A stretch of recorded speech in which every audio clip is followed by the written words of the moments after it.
അനന്തരം യെരൂശലേമിൽ പ്രതിഷ്ഠാ പെരുന്നാൾ ആയിരുന്നു. അപ്പോൾ യഹൂദ മത ജീവിതത്തിൽ തന്നെ ഈ പ്രതിഷ്ഠാ പെരുന്നാളിന് ഏറെ സാങ്കത്യം ഉണ്ടായിരുന്നു എന്ന് നമുക്ക് അറിയാം. യേശു തമ്പുരാൻ ദേവാലയത്തിൽ ശലോമോൻ്റെ മണ്ഡപത്തിൽ കൂടി നടക്കുകയായിരുന്നു. അപ്പോൾ യഹൂദന്മാർ അവനെ വളഞ്ഞു. അവനോട്, നീ എത്ര കാലം ഞങ്ങളെ സംശയിപ്പിക്കും? നീ മശിഹായാകുന്നുവെങ്കിൽ വ്യക്തമായി ഞങ്ങളോട് പറയുക എന്ന് പറഞ്ഞു. യേശു തമ്പുരാൻ അവരോട്, ഞാൻ നിങ്ങളോട് പറഞ്ഞു, നിങ്ങൾ വിശ്വസിക്കുന്നില്ല. എൻ്റെ പിതാവിൻ്റെ നാമത്തിൽ ഞാൻ ചെയ്യുന്ന പ്രവൃത്തികൾ തന്നെ എന്നെക്കുറിച്ച് സാക്ഷ്യം നൽകുന്നു, എന്നിട്ടും നിങ്ങൾ വിശ്വസിക്കുന്നില്ല. എന്തെന്നാൽ ഞാൻ നിങ്ങളോട് പറഞ്ഞതുപോലെ നിങ്ങൾ എൻ്റെ ആളുകളിൽ ഉൾപ്പെട്ടവർ അല്ല. പ്രതിഷ്ഠാ പെരുന്നാളിൽ നമ്മൾ ചിന്തിക്കേണ്ട ഒരു പ്രയോഗം, അത് വ്യത്യസ്തമായിട്ട് ഇവിടെ എഴുതിയിരിക്കുന്നു എന്നുള്ളതേ ഉള്ളൂ. അതെന്താണ്? നിങ്ങൾ എൻ്റെ പിതാവിൻ്റെ ആടുകളുടെ കൂട്ടത്തിൽ ഉള്ളവർ അല്ല. അതുകൊണ്ടാണ് നിങ്ങൾക്ക് എൻ്റെ സാക്ഷ്യം വിശ്വാസയോഗ്യമാകാതെ പോകുന്നത് എന്നതാണ്. അതിൻ്റെ കൊറോളറിയായിട്ട് പറഞ്ഞാൽ അതെങ്ങനെയാണ്? സ്വർഗീയ പിതാവിൻ്റെ ആട്ടിൻകൂട്ടത്തിലെ അംഗങ്ങളാകുന്നു നമ്മളെങ്കിൽ ക്രിസ്തുവേശുവിൻ്റെ ഓരോ സാക്ഷ്യവും ചോദ്യം ചെയ്യുവാനായിട്ട് ഉത്സാഹവും ഉണർവും അനുസരണവും നമുക്ക് ഉണ്ടാകും എന്നുള്ളതാണ്. അത് ഈ യഹൂദ ജനത്തിനില്ലാതെ പോയി. കാരണം തങ്ങൾ ആടുകളുടെ കൂട്ടത്തിൽ ഉള്ളവരല്ല. അതുകൊണ്ട് നമ്മുടെ സാധാരണക്കാരായ നമ്മുടെ ജീവിതത്തിൽ നമ്മൾ ക്രിസ്തുവിൻ്റെ ആട്ടിൻകൂട്ടത്തിലെ അംഗങ്ങളാണ്. ഈ ആട്ടിൻകൂട്ടത്തിലെ അംഗങ്ങൾ എന്ന കേവല നാമധേയം കൊണ്ട് അല്ല നമ്മൾ കർത്താവിനെ സാക്ഷിക്കേണ്ടത്. ക്രിസ്തുവിൻ്റെ ആടുകളാണോ, അല്ലെങ്കിൽ ക്രിസ്തുവിൻ്റെ തൊഴുത്തിലെ അംഗങ്ങളാണോ? അങ്ങനെയാണെങ്കിൽ യേശുവിൻ്റെ പ്രവൃത്തികളിലൂടെ അവനെ സാക്ഷിക്കണം എന്നാണ് ഇവിടെ കാണുന്നു. നിങ്ങളെൻ്റെ പ്രവൃത്തികൾ കണ്ടിട്ടും വിശ്വസിക്കുന്നില്ല. അപ്പോൾ സാക്ഷ്യപ്പെടുത്തുവാനായിട്ട് വേണ്ടത് ക്രിസ്തുവേശുവിൻ്റെ പ്രവൃത്തികളുടെ സാക്ഷികളാകുക എന്നതാണ്. ക്രിസ്തുവിൻ്റെ പ്രവൃത്തികൾ സാധാരണ ദൈവശാസ്ത്രത്തിൽ വർക്ക് ഓഫ് ഗോഡ് എന്നും ഗ്രീക്കിൽ എനർഗിയ എന്നുമൊക്കെ പറയുന്ന അതിശക്തമായ ഒരു തിയോളജിക്കൽ കോൺസെപ്റ്റ് ഉണ്ട്. അതായത് ദൈവത്തിൻ്റെ സാരാംശത്തിൽ, ദൈവത്തിൻ്റെ ഉണ്മയിൽ നമുക്കാർക്കും ദൈവത്തെ ഉൾക്കൊള്ളുവാനോ മനസ്സിലാക്കുവാനോ സാധിക്കുകയില്ല.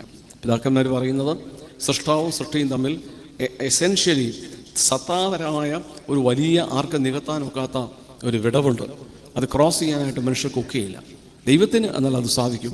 അതുകൊണ്ടാണ് ആ വിടവ് ക്രോസ് ചെയ്ത് കർത്താവ് തൻ്റെ ഏകജാതൻ മരുഭൂമി മണ്ണിലേക്ക് അവതാരം ചെയ്തത്. അതുകൊണ്ട് വിശ്വാസ സമൂഹത്തിന് ദൈവത്തിൻ്റെ സാരാംശത്തിൽ പങ്കാളിത്തം ഇല്ലെങ്കിലും, സാരാംശത്തെ ഉൾക്കൊള്ളുവാൻ കഴിയുകയില്ലെങ്കിലും, ദൈവത്തിന് നമ്മുടെ പങ്കാളിത്തം തന്നിലുണ്ട് എന്ന് ഉറപ്പാക്കുവാനായിട്ട്, അതിനാണ് ഈ പറയുന്ന കർത്താവിൻ്റെ പ്രവൃത്തിയിലെ പങ്കാളിത്തം. ഇംഗ്ലീഷിൽ participation in work of God എന്നാണ് നിസായിലെ ഗ്രിഗോറിയോസും മറ്റ് പിതാക്കന്മാരും പറഞ്ഞിരിക്കുന്നത്. അതിനെയാണ് നമ്മൾ ഗ്രീക്കിൽ വേദശാസ്ത്രത്തിൽ ഒരു ഗ്രീക്ക് വാക്കുണ്ട്, മെറ്റൂസിയ. ഉസിയ എന്ന് പറഞ്ഞാൽ യഥാർത്ഥത്തിൽ സാരാംശമെന്ന്. അവിടെ നമുക്ക് പങ്കാളിത്തമൊന്നുമില്ല. എന്നാൽ പങ്കാളിത്തം ലഭിക്കുന്ന മേഖല ഏതാണ്? ദൈവത്തിൻ്റെ പ്രവൃത്തികളിൽ പങ്കാളികൾ ആകുന്നത് കൊണ്ടാണ്. അതുകൊണ്ടാണ് കർത്താവ് പറയുന്നത്, നിങ്ങളെൻ്റെ പ്രവൃത്തികൾ കണ്ടിട്ടും വിശ്വസിക്കുന്നില്ല. അപ്പോൾ നിങ്ങൾ എനിക്ക് സാക്ഷികളാണെങ്കിൽ അടിസ്ഥാനപരമായി വേണ്ട യോഗ്യത എന്താണ്? കർത്താവായ യേശു ക്രിസ്തുവിൻ്റെ രക്ഷണ്യ പ്രവർത്തനങ്ങളിൽ പങ്കാളികളാകുവാനായിട്ട് നമുക്ക് സാധിക്കുക എന്നതാണ് ദൈവശാസ്ത്രപരമായി ഏറ്റവും പ്രാധാന്യം അർഹിക്കുന്നത്.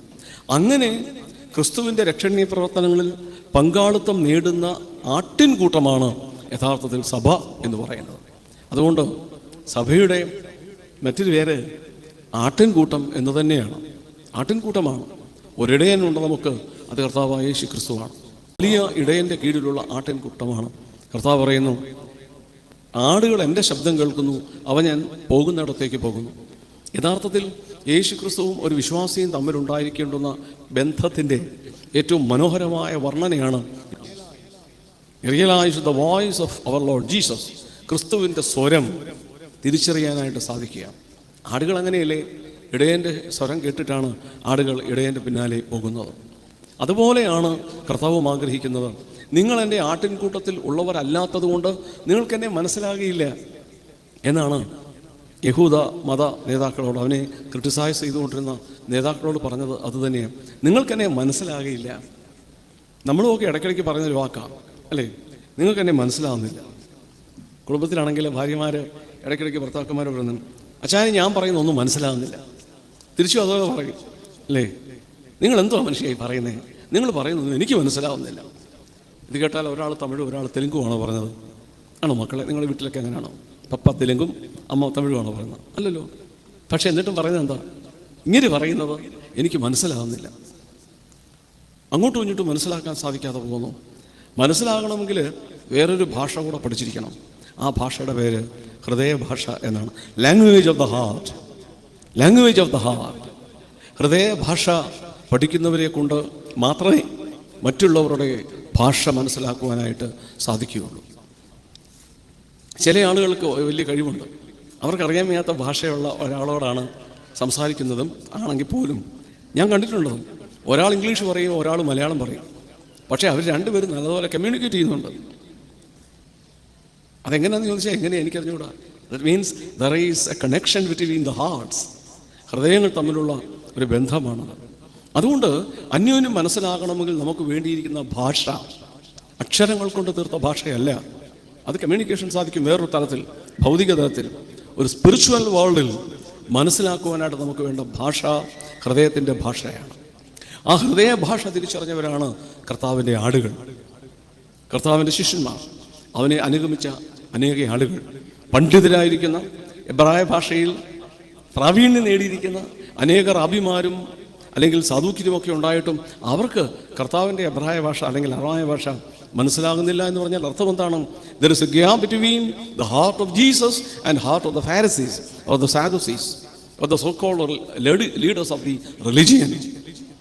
അതുകൊണ്ട് കർത്താവിൻ്റെ ഭാഷയെ മനസ്സിലാക്കുവാൻ സാധിക്കുകയും ആ ഭാഷ മനസ്സിലാക്കിയിട്ട് ആ ഭാഷയിലൂടെ അവൻ്റെ രക്ഷണീയ പ്രവർത്തനങ്ങളിൽ സാക്ഷികളാകുകയും ചെയ്യുമ്പോഴാണ് യഥാർത്ഥത്തിൽ നമുക്ക് നമ്മുടെ പ്രതിഷ്ഠ അർത്ഥപൂർണമാകുന്നതെന്ന് ഓർത്തിരിക്കുക. അതാണ് ഇവിടെ പറയുന്നത്. നിങ്ങൾക്ക് ഞാൻ പറയുന്നത് മനസ്സിലാകുന്നില്ല, നിങ്ങൾ വിശ്വസിക്കുന്നില്ല. ഞാൻ ചെയ്യുന്ന പ്രവൃത്തികൾ എന്നെക്കുറിച്ച് സാക്ഷ്യം പറയുന്നുവെങ്കിലും നിങ്ങൾ അത് വിശ്വസിക്കുന്നില്ല.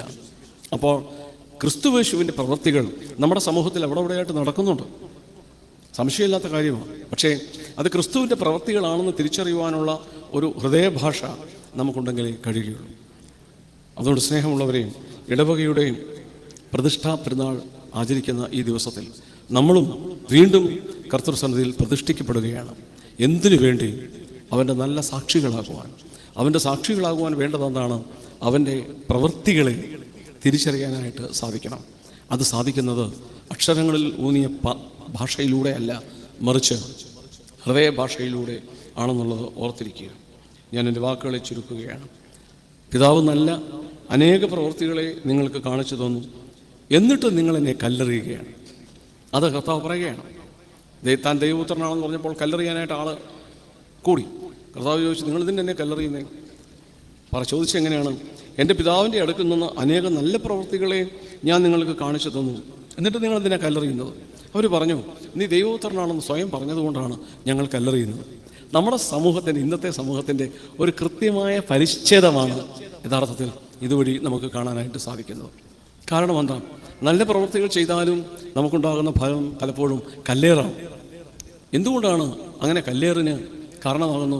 നീ ദൈവപുത്രനാണെന്ന് പറഞ്ഞു എന്ന കാരണമാണ് ഇവിടെ പറയുന്നതെങ്കിൽ മറ്റേതല്ല. അവരവരുടെ ആഗ്രഹങ്ങളും ആവശ്യങ്ങളും നടക്കാതെ വരുമ്പോൾ, അല്ലെങ്കിൽ സത്യവും നീതിയുമാണ് വലുത് എന്ന ധാരണയോടെ നമ്മൾ ചെയ്യുവാൻ തുടങ്ങുമ്പോൾ തീർച്ചയായിട്ടും അവിടെ കല്ലേറുകൾ സ്വാഭാവികം തന്നെയാണ്. അവിടെ കല്ലേറുകൾ ഉണ്ടാവും. കർത്താവ് പറഞ്ഞത് തൻ്റെ പിതാവിൻ്റെ സന്നിധിയിൽ നിന്ന് വന്നിരിക്കുന്നു, ഞാൻ ചെയ്യുന്ന പ്രവൃത്തികൾ പിതാവിന് സാക്ഷ്യം നൽകുന്നു, എന്നിട്ടും നിങ്ങളെന്നെ വിശ്വസിക്കുന്നില്ലല്ലോ എന്നാണ്. അത് യാഥാർത്ഥ്യമാണ്. പക്ഷേ ആ നല്ല പ്രവൃത്തികൾ കണ്ടിട്ടും കല്ലെറിയുന്നൊരു സമൂഹമായിട്ട് യഹൂദ സമുദായം അധപ്പതിച്ചു പോയി. ഇത് ലോകത്തിൻ്റെ മൂല്യബോധവും ദൈവത്തിൻ്റെ മൂല്യബോധവും തമ്മിലുള്ള ഒരു വ്യത്യാസം കൊണ്ടാണ്. മൂല്യബോധം മനുഷ്യനുണ്ടാക്കി വെച്ചിട്ടുള്ള ഒരു മൂല്യബോധമുണ്ട്. ആരെ കൊന്നാണെങ്കിലും എൻ്റെ പോക്കറ്റിൽ കാശ് വീണാൽ, ആരുടെ കഴുത്ത് ഞെരുക്കുകയാണെങ്കിലും എൻ്റെ ആവശ്യങ്ങൾ നേടിയെടുത്താൽ, ആരെ ചവിട്ടി പുറത്താക്കിയിട്ട് എനിക്ക് ഒരു പൊസിഷനിൽ ജോലിക്ക് കയറുവാൻ സാധിച്ചാൽ, ഇതൊക്കെ മനുഷ്യൻ്റെ മൂല്യബോധത്തിൽ ഉൾപ്പെട്ടിരിക്കുന്നതാണ്. ഇത്തരത്തിലുള്ള മാനുഷിക മൂല്യങ്ങൾക്കാണ് നമ്മൾ ഈ മൂല്യം എന്നൊക്കെ കാണുമ്പോൾ സ്ത്രീകളെ ബഹുമാനിക്കുന്നത്, മറ്റുള്ള ഉപദ്രവിക്കാതിരിക്കുക, ഇങ്ങനെയുള്ള കാര്യങ്ങളിൽ മാത്രമല്ല ഒതുക്കി നിർത്തേണ്ടത്.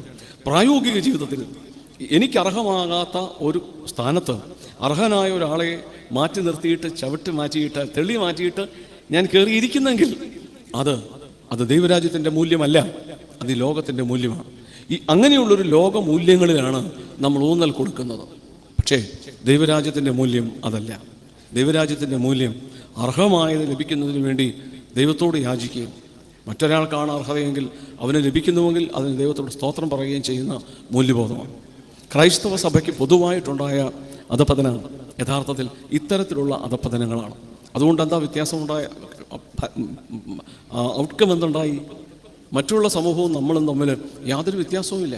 പേര് കൊണ്ട് തോമാച്ചനും ചാക്കോച്ചനും അല്ലെങ്കിൽ സക്രിയായും ഒക്കെ ആകുന്നു എന്നല്ലാതെ നമ്മൾ മറ്റു മതസ്ഥരായ ഒരു നാരായണൻകുട്ടിയോടോ കൃഷ്ണനോടോ അല്ലെങ്കിൽ ഒരു ദേവകിയമ്മയോടോ ഒക്കെ വ്യത്യാസം നമുക്ക് എന്താ ഉള്ളത്? എന്തെങ്കിലും ഉണ്ടോ? ഒരുപക്ഷെ നമ്മൾ ചെയ്യുന്നതിനേക്കാൾ കൂടുതൽ മൂല്യബോധത്തോടെ പ്രവർത്തിക്കുന്നത് ഇതര മതസ്ഥരായിരിക്കും എന്ന് ഓർക്കുക. അതുകൊണ്ട് ഓർക്കുക, not on the basis of your name, നിങ്ങളുടെ നാമം പേരുകളുടെ ബേസിസിലല്ല, rather on the basis of your witness the work of God.